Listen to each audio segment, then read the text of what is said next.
Hey y'all, and I'm cute, beautiful, Egyptian.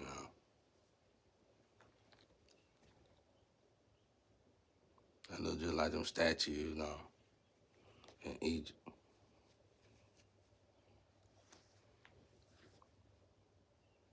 Just gorgeous.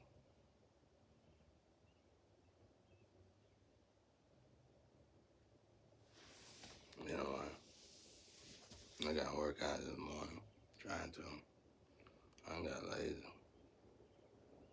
I guess from being stagnated for so long. Motivation gone. I won't come back like this. So I'm learning to work without motivation. Cause if somebody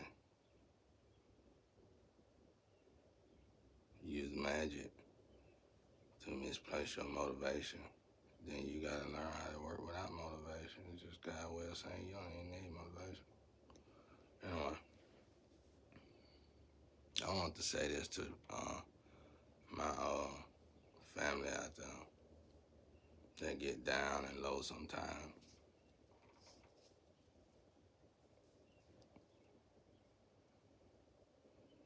When we get down and low, I don't even want to talk about that really, but I'll just say this though.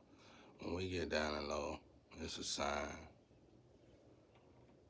to use our power. For me, other people would say that when change gonna come and all that, but I'm gonna tell you it's a sign you practice your powers. That's all I'm gonna say for now. I'll say something about it again later. But anyway, y'all, we gotta understand when you got good YouTubes and nobody really liking you and stuff like that, everybody watching you. So people scared of you. So, and then it could get so good where you lose your job. Like, man, they didn't tell me or nothing. I just kind of figured it out. And then it get to the point where no one want to hire you because your YouTube, and then you gotta, or any social media, and then you gotta figure out, man, should I get, I mean, by the grace of God, I knew that it had been a YouTube because a messenger came and said, don't I know you? I said, you don't know me? Shit. I knew exactly what they was talking about. I knew they were talking about YouTube, and I was at a job, good job, trying to get the job. I said, you ain't never seen me before. You don't know me? I think I know you. I said, no, you don't know me. That was it. So it's about recognizing. Like, a lot of y'all good. And if y'all stuff look like mine, ain't got no view, then this process is taking place, bro. And one day, you ain't gonna have to go to that job no more. Might be a long time though. Until then, you know what you can do. Get right with God, get stronger with God, ensure your heart with God, because you don't want no agendas with God. You don't want no under the table with God. You don't want no slick, no crazy stuff with God. You don't want to be a person that lure people in and next thing you know you're accountable or something. I'm just saying, I done seen too much in my life, bro. But it'll make a person paranoid. I'm kind of paranoid. I'm gonna get me some help though. I'm gonna get out of here. Even the help need help. Even the physician need a physician sometimes. Even the counselor need a counselor. I went through so much.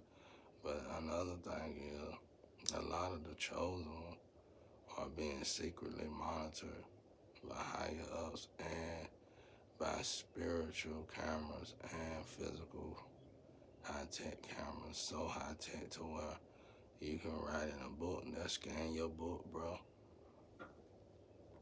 They'll scan your book, bro. Like, that's some over-the-top technology right there. And I think even the physical world got stuff like that. You write in your book, they'll scan your book.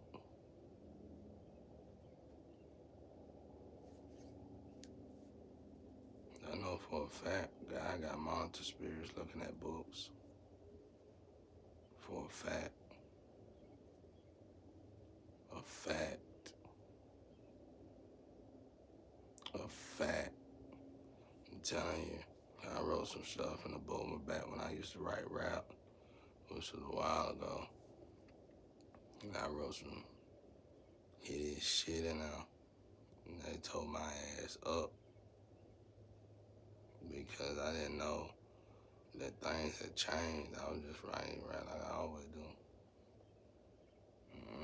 That shit'll come into manifestation immediately, or it'll get you in trouble over there if you're a chosen one, especially. And a lot of us are chosen. We're being monitored heavily. You hear that? They got them sounds and frequency sounds going off around us and all that. You gotta pay attention to the signs. Truman Show stuff. These stuff is relevant though. When somebody put you in a situation like these, y'all, don't give the enemy so much power. Don't give man so much power, because God would never let nobody have that kind of power over you. I had to look at it like this, as if Satan got me in a situation like this, God right beside Satan. That means they tested me like Job. Them stories in the book, in the Bible, that'll let us know that although if you take a scripture out of Job, if you take a scripture out of every chapter in the Bible, you got yourself one book for a lifetime. That means each and every last one of us human beings gonna go through everything in that Bible at least one time in our life. And it's up to us. That's the Ouroboros right there. And you gotta pass some tests, no matter who is, rich, poor, wealthy, 1% don't even matter. That's how the 1% became 1%. They passed all their tests probably when they were kids or something. You know, these are some strong ass spiritual tests, physical spiritual tests. But my black people out there, we finna hit a plateau where we gonna probably go through a lot of suffering in a small window. I'm gonna say a small window of time to test our faith with the divine, because we failed it miserably in the past. We sacrificed Jesus, went into slavery, then sacrificed each other in slavery. Then we sold out each other in slavery.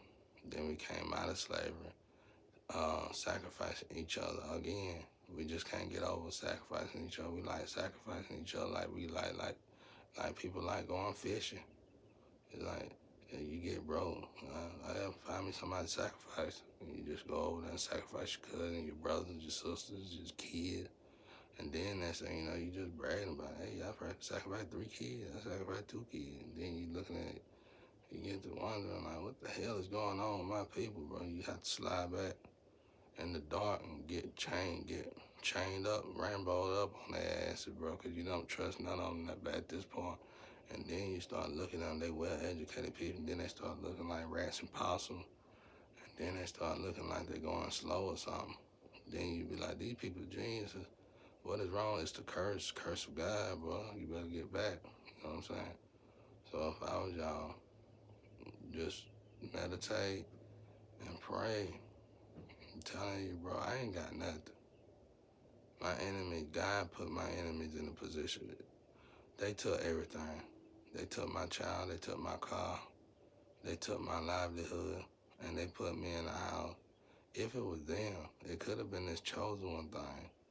We was all probably already chosen and selected to be put in a position. I'm telling you, one of my siblings would have saved me. I swear, I felt that in the hearts of hearts, and that was my sister in New Jersey. But then again, she probably had something personal against me. I don't know, but I felt like she would have saved me. But she came down here to get me when I started going through this. And I was happy. I would pack my stuff up and everything. That's why my books still packed up. And I wasn't going to take nothing but my books. Because I ain't had no clothes, none. They done stole everything. My sister came here and said, soon to be superstar. You know what she told me? And I don't know why she said no shit like that. She ain't never said no shit like that. And that's all she told me, and she left. That was a long time ago, though. I've been stuck ever since. They took everything from me, but yeah, like I said, I keep saying they blaming my family, but that shit might not even be it, bro. This all might be a test. And if you chosen, they probably took everything from you. The only ones I know that really didn't get nothing that much to the degree as the men is the women. And the only thing they really got to keep was their kids, which would have been still a heavier burden. Because now they gotta find a job and take care of their kid by themselves. Um, but I'm just not starting to lean. I feel sorry. I feel bad for a lot of stuff I said. Not real bad, like, cause I did it the best way I could in God's eyes, just considering how I was getting tortured and stuff. But I'm just now coming to the fact, like, this is a game within a game. This ain't even what I think it is. It's a dome, and I'm being tested. Truman Show shit to the highest of the degree. I done snapped on so many folk, bro. I mean, they deserved it. What I snapped on people about and what I said to people was stuff that I was already wanting to say to them my whole life anyway. Because they always been shitting on me and never giving me equal reciprocation and love or job business or whatever, work or whatever.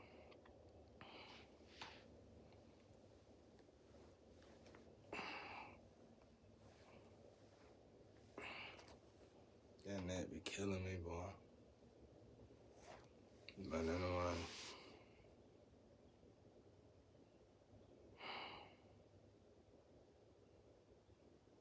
But anyway, so when they put me in this shit, I ain't even had this room.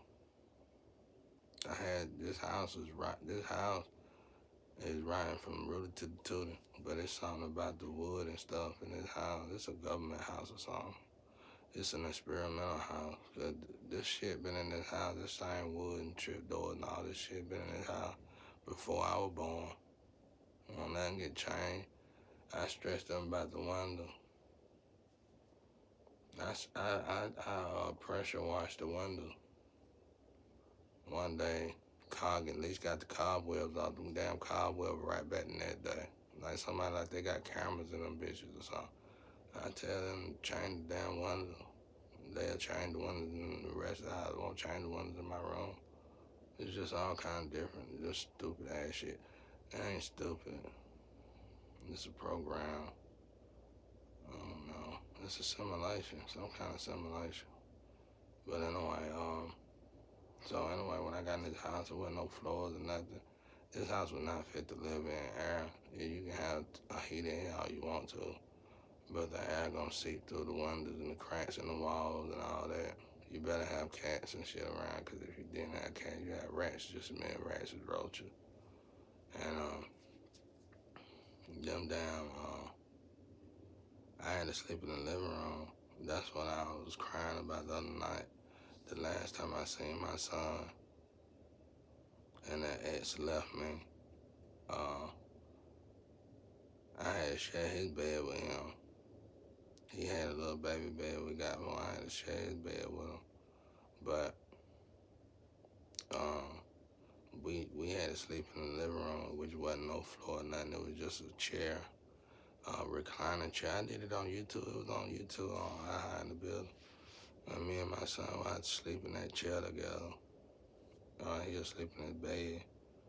And that was the last time I seen my son.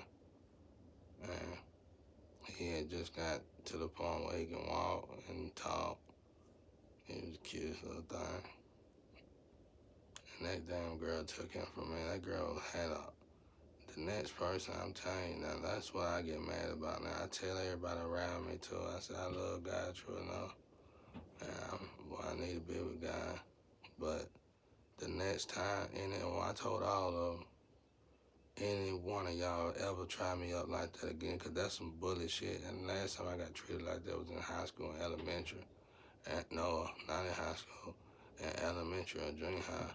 And the bully who did me like that, then I told him, I said, you got one more time to try that, and I'm gonna break you in half. And I broke that sucker in half. And even I was his bully for then on. I took his lunch money. So I told the rest of everybody else that in this whole family of my SY, I said, when I get all this smoke clear, if y'all ever in your life even think about, I had a prayer, but I told God the same thing. I said, I'm not taking another, because this shit been going on 40 years. I ain't taking it no more. You ain't gonna just walk in my life and take something because you mad at me. And she was just one of them women, bro, ratchet as hell. Like to take for a kid because they can't hurt you no other way. But I take his kid and they give you a child to somebody they don't even know. I told you, Charlotte, I'm coming for you. If I don't come for you, my ancestors gonna devour you from inside out. You ain't gonna have a good day in your life till you own up to what you done. You was a coward then, you probably still a coward now. I never in my life dated married. I wouldn't even think about it. I'd be with myself, I stay to myself. And I'd die alone before I date another coward. Yeah. I'll leave you $3 in the pay. All right. Before I do that,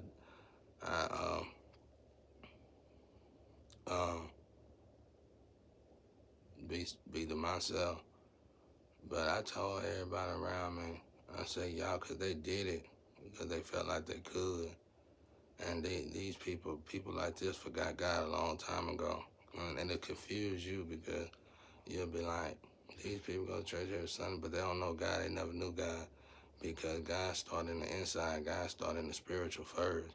See, true people who know God know things is a process. It starts in the spiritual, what you can't see. Then it manifests in the physical. So for them to just jump to somebody who been good to them their whole life and take things from them and take their life from them because they feel like in the physical they ain't got nobody and they ain't did this and probably killed your friends and family and all that, probably killed everybody who cared anything for you secretly, just didn't tell you because black magic being through, believe it, and your food and everything. You just gotta watch everything. God got you alone. God got us alone because we being attacked, and that's what God want us to see. Not okay, they're attacking us, but we can attack back with our spiritual powers and gifts.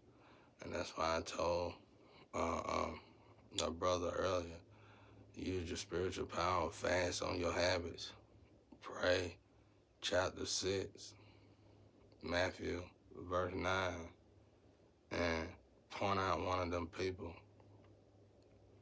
that been bothering you the most, and then go fast for 2 or 3 days if you can. You should be able to. I know people can do a 90 day, 100 day.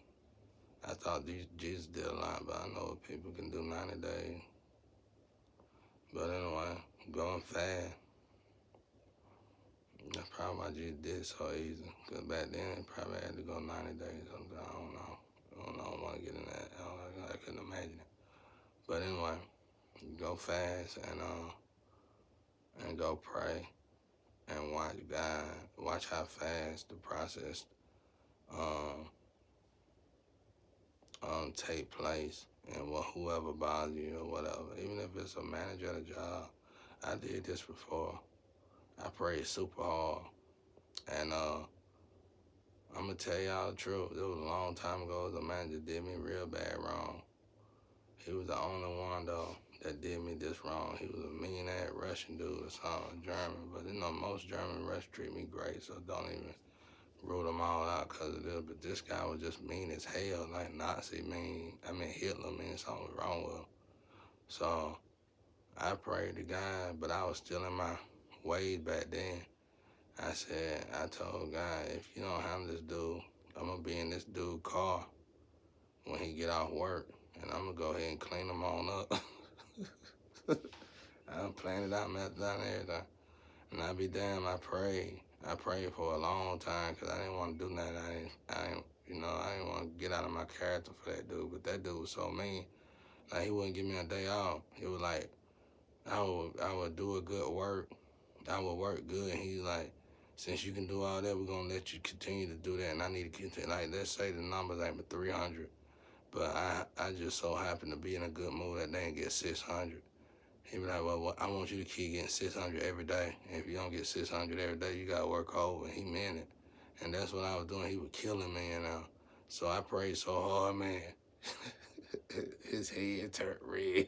I can see it off. I can see it off. I pray. I ain't pray nothing bad. I just pray like God deal with this dude, bro. Cause if I had to go to work one more time and he try me up like this again, I'm gonna be waiting in the car. And the next thing you know, bro, he caught some kind of headache, migraine or something. And he went to the doctor for it. I don't know what it was. And they said it blew. They said it blew. They said blood. Like his neck started boiling or some shit. But anyway, he quit, bro. But I ain't even think nothing about it. I just said, thank you, God. The dude had a problem, bro. The dude had problems, bro. He was killing the whole plant, bro. He was on some Hitler shit, bro. You very rarely see them kind of racists to that degree. He was a full-fledged, he was gone. Like, he was gone, bro. And it wasn't that he was racist against color. He was racist against poor people. He just hated poor people. Like, he couldn't stand poor people. The